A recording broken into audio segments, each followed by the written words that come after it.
I just crashed a guy's car and something very unexpected happened.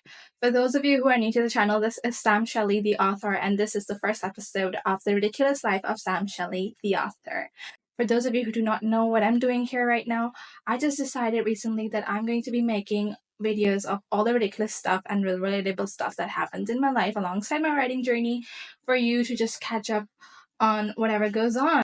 I mean, because we're all in here for that, aren't we? So let's get started.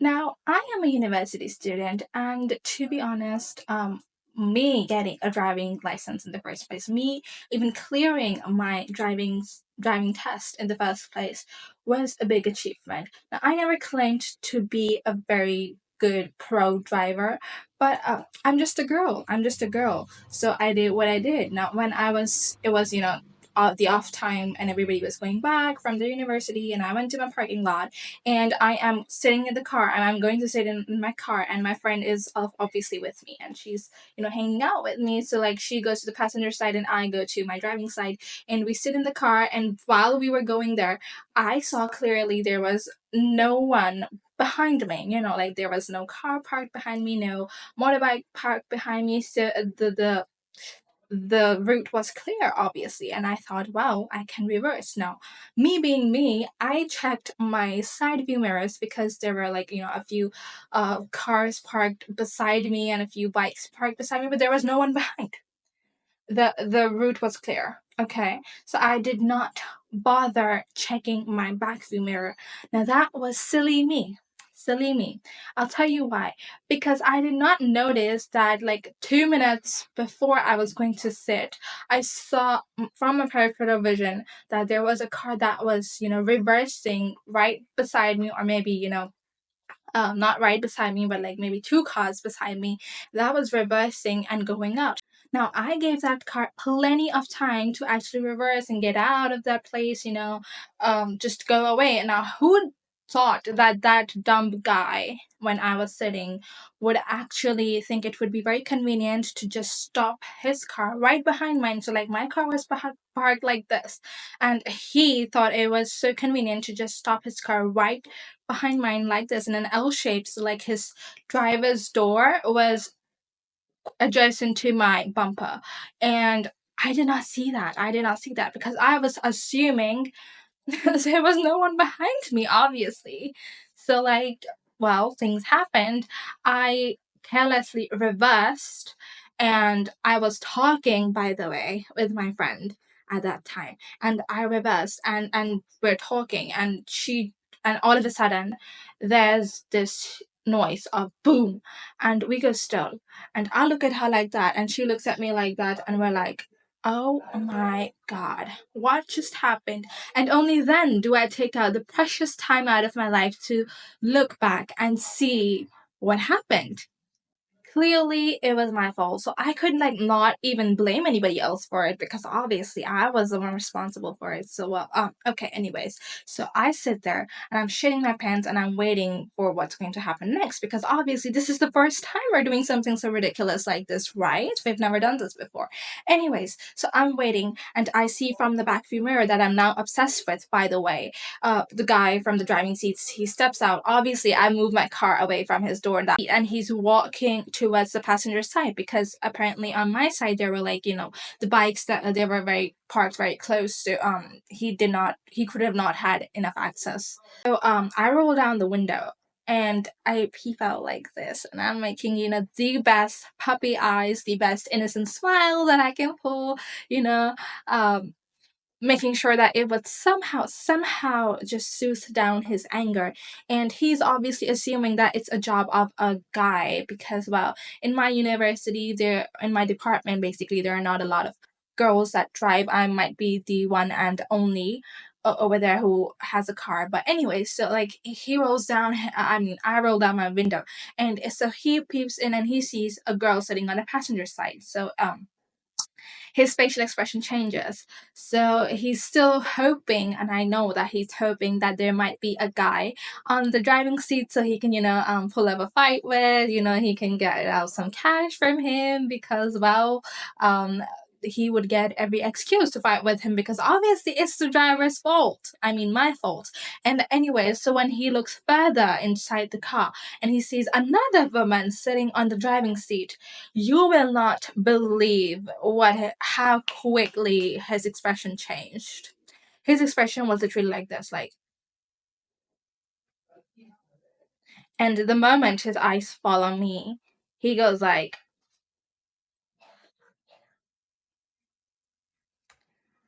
and I know the moment he smiles that we might just be able to get out of this, um, if we deal this properly. And so I look at him with the best innocent eyes, puppy eyes, best smile I can pull, and I'm like, um, is it that bad? And he looks at me like this, and he's like, why don't you come out and see it for yourself? And I look back at him like this, and I'm like, is it really that bad? And he goes again like, why don't you come out and see it for yourself? Now, obviously, I have to step out of the car. So I open my door, and my friend grabs my hand, and she's like, do I need to come out too? And I'm like, girl, trust me, I've got this, because I know that guy, he'll melt. He'll melt. He had made it so clearly evident that he was, well, smitten. Smitten, I'm telling you. So I step out of the car and I go around my car and I'm looking at his driver's door. Now there is a big dent, and by a big dent I mean the dent was the size of my face, my whole face. So yeah, so that big dent is sitting right in the center of his door, and I just go like, and I look at him and I'm like, oops. Um and none of us say anything for a while. Now I am hyper aware of all the eyes that are on me this whole time, because like I said, it was time to go back home and everybody was getting out of the parking lot, and so people had conveniently taken time out of their precious life to stop in their tracks and look back at me, making me hyper aware that, okay, all these eyes are on me. And I mean, why wouldn't they stop? It's free entertainment. A girl crashed a guy's car in a university department's parking lot. It is newsworthy. You know what I'm saying? My toxic trait is that if he's smiling, I'm gonna make him smile more. No, the sarcasm. Anyway, so like I look at him and I'm like, okay, I'm so sorry. This is my fault. By the way, my smile does not slip off my face for like even a second, because I know the smile can work magic, and I mean magic. So I look at him and I'm smiling and I'm like, I'm so sorry. This is really my fault, because girlies, remember that if you crash into a guy's car, you do not fight with him.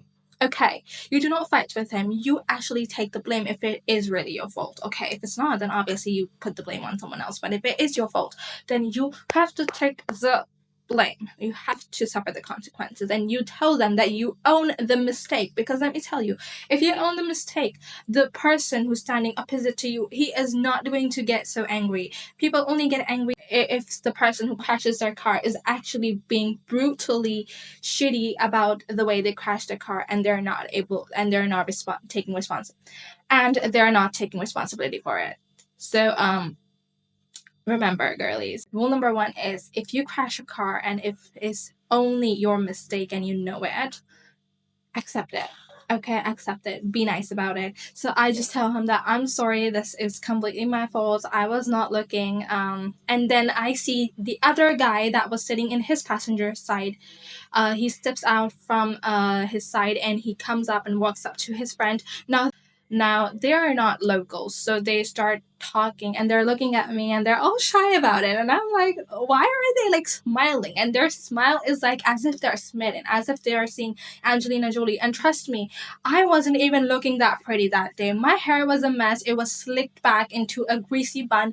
I had no makeup on. I resembled a hooligan, maybe a dying hyena. I'm not even sure. But anyway, so nothing about me that day was even pretty. So them being so smitten just by my smile had to say something about my, well, skills, my acting skills, or whatever skills you want to call them. Anyways, so now the two of them are in a discussion, and like they're discussing in their local language, so I do not understand what they're saying, that what to do about the situation. And both of them are smiling to each other, then they're looking at me, and then they're smiling at me. And I don't know what goes on between them, but I'm just like standing there waiting, and my friend's right beside me. She's also waiting, and she's like, "He's going to ask you for your number," and I'm like, "No, he's not going to do that." And then she's like again, like, "No, he is going to ask you for your number," and I'm like, "He is too shy. Can you like not see him literally going red?" Like, it was almost cute if he wasn't so ugly, and well, I might have even given him my number if he was, well, good looking. But anyway, so he was not. By the way, he had a Toyota, so yeah, I crashed his Toyota. So yeah, that happens. And so like they're talking and we're standing there and like we're waiting, and I'm hoping, like my fingers are crossed, and I'm hoping, that this doesn't like actually make me go broke, because I don't know what compensation they're going to ask me for. And I do not know how much does it cost to take out dents as big as the one that I caused. So I'm waiting, and then all of a sudden, my friend just goes like, cause she's very impatient. She's an impatient brat. So she just goes like, so are we like going to keep on standing here? And I'm like showing her the eyes, like, do not make them angry, do not aggravate them, and do not be like, ungrateful, because it is our fault. So they are not the ones who we should be talking to like that. So she's very arrogant, and she goes like, are we going to just keep on standing here? Like, come on, speed up, whatever you want to say, whatever you want to ask. And then they just look at me, the one who was well talking with me in the first place, and he goes like, you know what, it's fine, you can leave. And I just look at him like this, like, um, obviously that was not my real expression. I contained my expression. That was my inner expression. So I'm just like, wait, really? Did he just like let us go after I caused that dent, like that big dent? And well, for the first time in life, I realized what actually the people, when they say, "Oh, women have that woman card, or the girl privilege, whatever." So I experienced that girl privilege for the first time in my life, and I was happy about it. I mean, I did not go broke that day, right? So I just still try to be nice, and I go ahead and say that, are you sure? I don't mind. And then my friend is pinching me, and she's like, you know what? Do not get so ahead of yourself. Like, what if they actually do ask you to pay? Then what are you going to do? Like, you're going to go bankrupt. You have literally nothing in your bank, considering that you are still in the developing age as being an indie author, and you will spend more than you earn in the first place. So I'm like, yeah, I consider that. And I just, well, I did not push him for him to reconsider his decision, obviously. And I'm about to go back, and I'm like, okay, well then if it's settled, and they just continue to go towards their car and they sit in it, and I'm just going back to my car, when he just calls me out, and he goes like, listen. And my friend goes like, there it goes, he's gonna ask you for your number.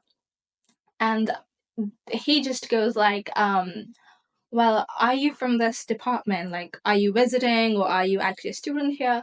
And I'm like, I'm not. I'm not a student, actually. I'm just visiting. I'm here to pick up my sister being the friend. Yeah, I point at her, and he just goes like, oh, okay. And then that happens, and there's the smile still there, and he's still blushing, by the way, and he's still completely red. And then that happens, and I just like go back and sit in the car, and I tell my friend like, let's just get out of here before anything else happens, because like, no, I'm not here, I'm not going to make friends with the guy. I changed locations because my phone died mid recording, and so I could be closer to the port. Well, anyways, so my friend goes on teasing me about, this is like straight out of a romance book, blah blah blah blah blah shit. And I'm like, if only he was a billionaire and owned a Rolls Royce or a Bugatti or whatever, and like if only he was also good looking, I would have still considered that. But please don't try to hook me up with someone I'm not interested in, because it is not worth it. He's not worth it. You know what I mean? And she's like, well, you know what? You can actually use this like in your book, in one of your books. Like, you can actually write about this.